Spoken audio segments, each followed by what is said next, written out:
I got a Guggenheim grant, I think it was in the late 50s, and I decided I was going to go to Europe, and the main reason I was going to Europe was to see the great museums of Europe.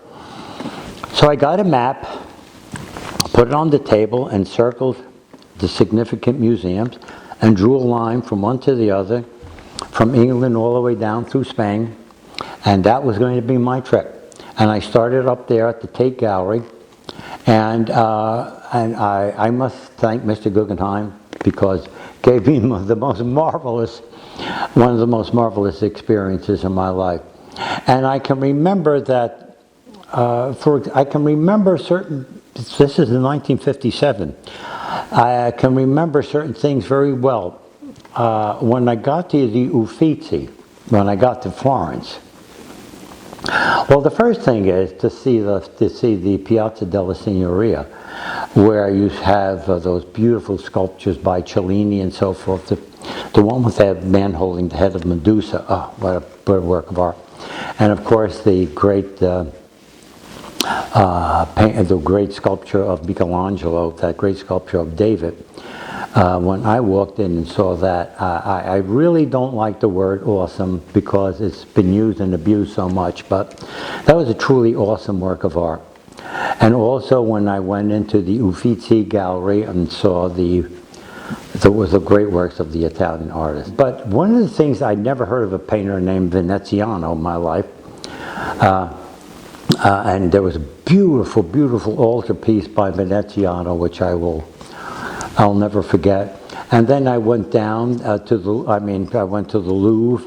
What I remember, the things I remember at the Louvre was mostly the Michelangelo painting.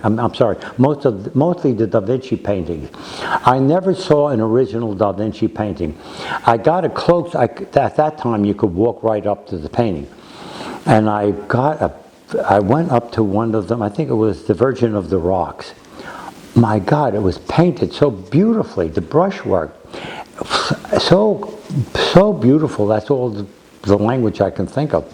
And the painting of the Mona Lisa, so much has been said about it that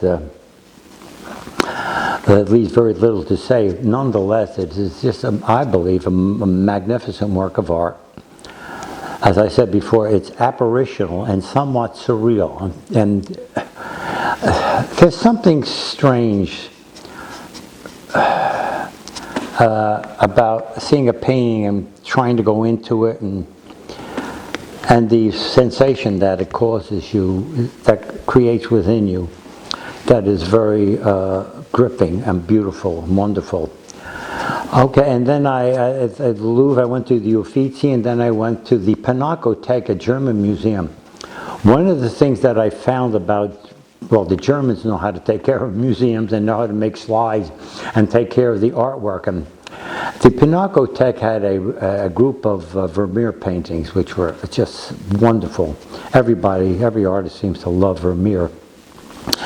And they had a lot of the German painters that were not well known to me. One we spoke about a while ago, Albrecht Althofer. My God, this he made a painting of soldiers in a battle.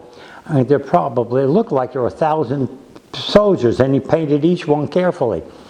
But the one painting that struck me was a nativity scene, which took place in the nativity scene was in a cathedral, and the painting was a painting of a circle of angels which moved from the foreground to the background.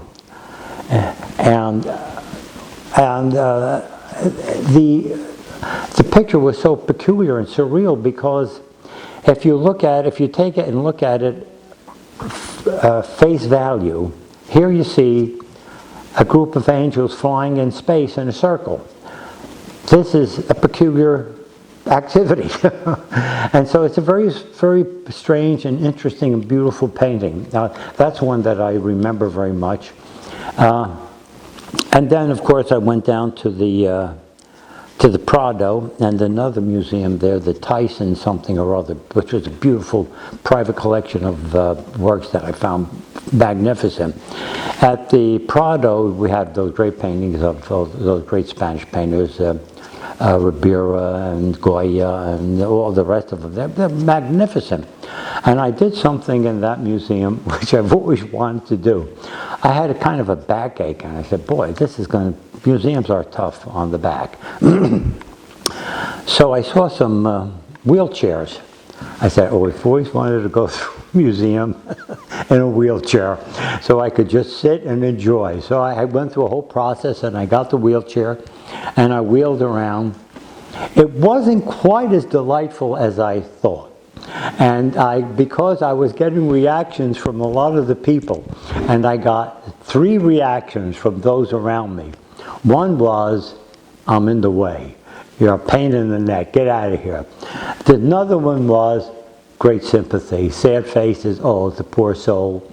And another was hostility. You're a pain in the neck. But nonetheless, it was delightful to just sit and look at a painting and think about it and reflect on it and so forth. So my memories of the Prado Museum were involved with a wheelchair.